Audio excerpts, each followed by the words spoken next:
প্রথম ফ্লোর পাইলেন 20 মিনিট দাঁড়িয়ে বলতেছে, মাননীয় স্পিকার, আপনি আমাকে সময় দিয়েছেন বলে আপনাকে ধন্যবাদ।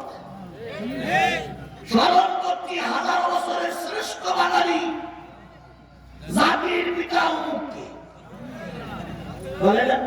তারপরে বলে, মাননীয় নেত্রী, আপনি আমাকে সময় দিয়েছেন এই জন্য আপনাকে ধন্যবাদ। এভাবে বলতে বলতে বলতে বলতে নিজের এলাকার কথা, দলের কথা, পার্টির কথা, কর্মীর কথা, মরহুম নেতার কথা, জীবিত নেতার কথা বলতে বলতে 20 মিনিট শেষ হয়ে যায়।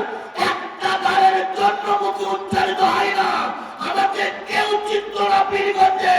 সেখান থেকে যেভাবেই হোক আমি এমপি হয়ে এসেছি। যে মালিক আমাকে সম্মানিত করেছে সেই মালিকের শুকরিয়া স্বরূপ একটা বারও আলহামদুলিল্লাহ উচ্চারণ হয় না। আল্লাহ পায় এখন পড়লে ফুলের মালা, 2-3 পরে পড়বি জুতোর মালা।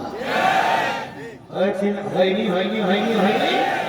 যারা বলতেন আমরা পালাই না, আমরা পালানো জাত নই, আমরা 41 সাল পর্যন্ত থাকবো। 41 সাল এখনো 15-16 বছর বাকি।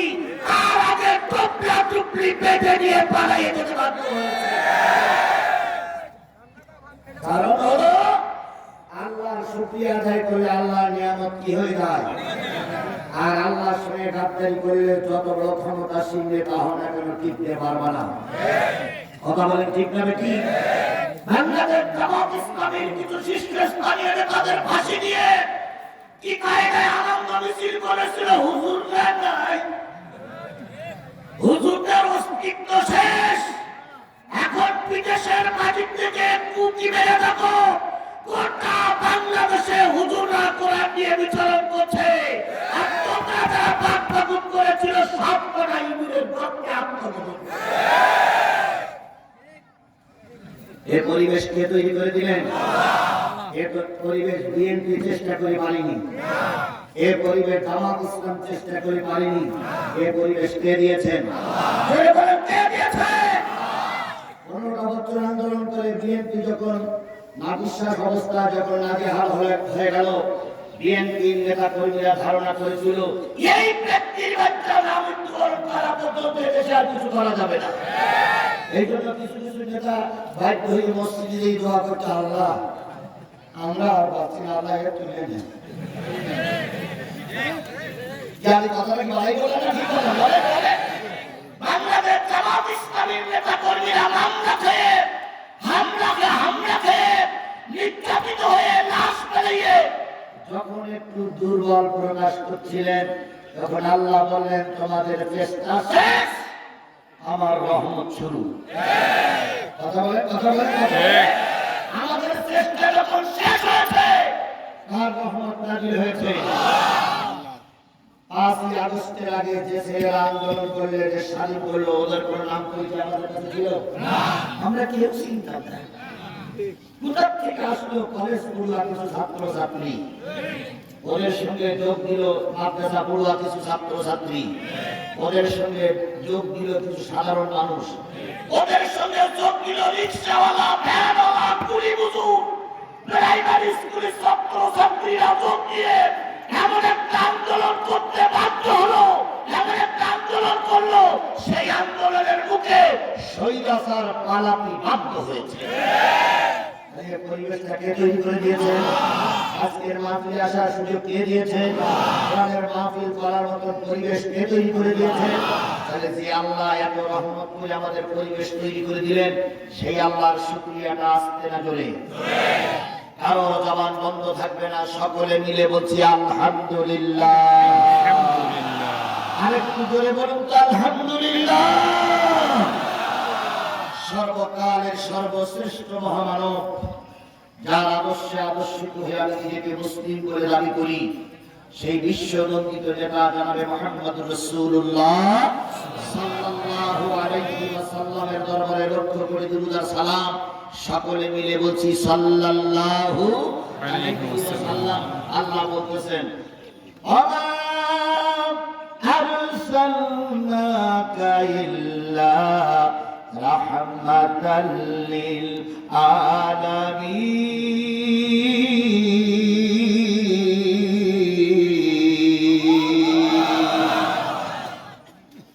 নবী, আমি আপনাকে কুল কায়নাতের জন্য রহমত করে পাঠালাম। বলুন তো, আল্লাহ হলেন বিশ্বের সকলের জন্য রহমত, আল্লাহ হলেন বিশ্বের সকলের জন্য রব্বুল আলামিন। আর আমার নবী সকলের জন্য রহমাতাল লিল আলামিন, তিনিও রব্বুল আলামিন। আর আমার নবীও রহমাতুল লিল আলামিন। নবী ছিলেন গোটা পৃথিবীর সকলের জন্য কি রহমত। আল্লাহর নবীর চাইতে ভালো মানুষ সমাজে কেউ ছিল? নবীর চাইতে ভালো মানুষ এখন সমাজে কেউ আছে? কিয়ামত পর্যন্ত অনুবীক্ষণ দুর্বীক্ষণ যন্ত্র দিয়ে যদি নবীর চাইতে ভালো মানুষ তালাশ করা হয়, সকল যন্ত্র বিকল হয়ে যাবে, নবীর চাইতে ভালো মানুষ খুঁজে পাওয়া যাবে না। তিনি ছিলেন বিশ্ব নবী, বিশ্বের নেতা। মানুষ নেতৃত্ব যখন পায় নিজের অস্তিত্ব ভুলে যায়। একবার ক্ষমতায় যেতে পারলে কিছু লোক চিন্তা করে যে দেশে আছি, পাশের দেশটা দখল করব, কারণ আমার হাতে এখন বিরাট ক্ষমতা, পাশের দেশটা কি করবো? দখল করবো। এরকম দেশ আমার পাশে আছে না নাই? এদের টার্গেট শুধু বাংলাদেশ দখল করান, শুধু ভাই দিনাজপুর দখল করবো, শুধু ভাই চট্টগ্রাম দখল করবো। তোমরা দখল করতে আসবা আর আমরা এমন চলবো। সেদিন অনেকে পাল্টে গেছে। আমার দেশের সোলজার বড় না, আমার দেশের পারমাণবিক বোমা নাই, কিন্তু জেনারেও ভারত আমার দেশের 18 কোটি মানুষ মুসলমান।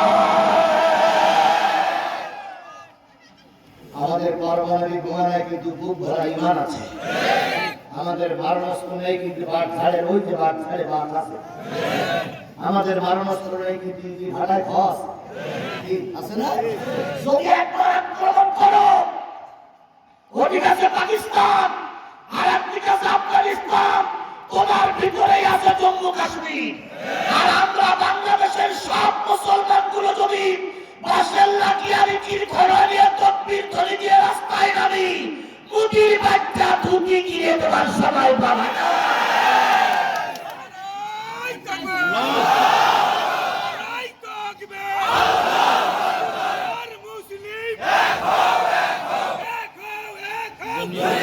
আমার ভাইরা, যদি ভারতের একজন সোলজার মারা যায়, ভারতের একজন মানুষ যদি মারা যায়, ওরা যাবে আল্লাহর জাহান্নামে। আর আমার দেশের একজন কৃষক যদি মারা যায়, সে যাবে আল্লাহর জান্নাতে। কারণ তোমাদের শক্তি আছে, সামর্থ্য আছে, কিন্তু তোমাদের কি নাই? ঈমান নাই। আর আমার শক্তি সামর্থ্য কম। একজন রিকশাওয়ালা সকালবেলা ফজরের নামাজ পড়ে, আয়াতুল কুরসি পড়ে, সূরা আসরের 3 আয়াত পড়ে, যা জোরে তাই নাস্তা পানি করে রাস্তায় রিকশায় নিয়ে নেমেছে, আমার ওই রিকশাওয়ালা ভাই যদি মারা যায়, তাহলে যাবে কোথায়? জান্নাতে। তোমরা শক্তিশালী, তোমরা মারা গেলে যাবে জাহান্নামে। শুনেন, আমাদের বিশ্বাস, আমরা বললে জান্নাতে যাব। এজন্য সাহস আছে, তাই নিয়ে মোকাবেলা করার জন্য প্রস্তুত। তবুও তোমার কাছে আমরা মাথা নত করব না, করব না, করব না।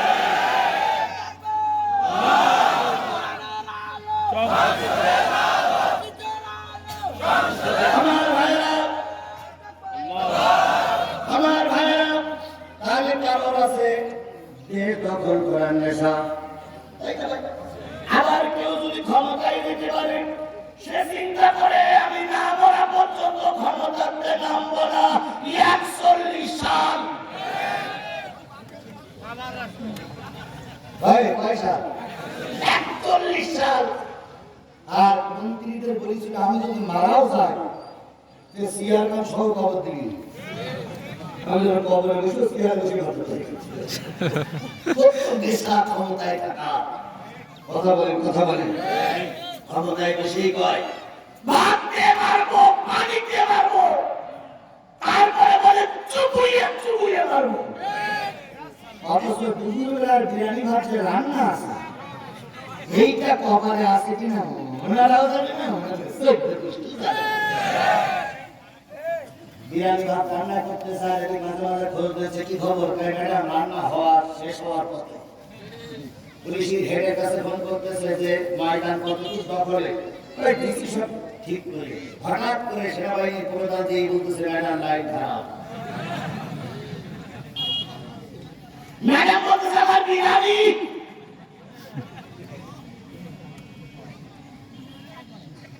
সেনাবাহিনীর প্রধান বলছে বিরিয়ানি খাতে গেলে আপনাদের আলু ভর্তা করে খাবে, এখন আপনি আলু ভর্তা হবে না বিরিয়ানি খাবে। বাধ্য হয়ে চোখের জল নাকের উপরে একসঙ্গে করতে করতে বিমানে পালাই যেতে বাধ্য হলো। কথা বলে ঠিক না ঠিক? তাহলে বোঝা গেল ক্ষমতা চিরকালের হাতের ভিতরে থাকে না। কথা বলেন, কথা বলেন, কথা বলেন। অনেক পাওয়ার দেখাইছিল, সব পাওয়ার শেষ। আল্লাহ পাকের বিধান চালু হওয়ার দ্বার প্রান্তে চলে এসেছে আমরা। কথা বলেন ঠিক না ঠিক? গোটা বাংলাদেশের কোন জেলা নেই পর্যন্ত সফর করা হয়নি বছরে, আর বাকি যে সময়গুলো আছে কয়েকটা জেলা আছে সেগুলো সফর করবে ইনশাআল্লাহ। গোটা জেলা বাংলাদেশের জেলাগুলো সফর করে আমার যা ধারণা, আমার যা আইডিয়া হয়েছে, যদি শুধু টুপিওয়ালারাই আমরা একজোট থাকতে পারি, আগামী সংসদ হবে কোরআনের সংসদ। শুধু যদি টুপিওয়ালারা এক থাকতে পারি, আর আগামীর গণভবন হবে কোরআনের গণভবন। টুপিওয়ালারা যদি এক থাকতে পারি, আগামী দেশ হবে টুপিওয়ালার দেশ। হাজারো চেষ্টা করে ওরা আমাদের দাবাই রাখতে পারবে না, পারবে না, পারবে না। শুধু এই মুহূর্তে আমাদের দরকার সব টুপিওয়ালাদের এক হওয়া। কথা বলে ঠিক না ঠিক? বিশ্বাস করুন, আল্লাহ যদি রহমত করে, যে যাই দেখা চোখে থাকাক না কেন, আগামী সংসদ হবে কোরআনের সংসদ। এই কোরআনের সংসদের 300 আসনের ভিতর থেকে আপনাদেরকে উপহার দিতে হবে পীরগঞ্জের আসনটা। আমি এই কোরআন শপথ করে নিয়ে জাতির সামনে আওতা করলাম, যদি আল্লাহর কোনো গজব নাযিল না হয়, যদি পাতার চাষের কোনো পরিবর্তন হঠাৎ করে না হয়, আমি আমার সাথীরা থেকে 4টা আসন কোরআনের জন্য উপহার দেব ইনশাআল্লাহ। আমার সাথীরা থেকে যদি আমি 4টা আসন উপহার দিতে পারি, অন্য জেলার আসনগুলোর কাছে আপনার দাবি না, আপনাদেরকে পীরগঞ্জের আসনটা কোরআনের জন্য জাতীয় সংসদ উপহার দিতে হবে। কারা কারা রাজি আছেন? 2 হাত।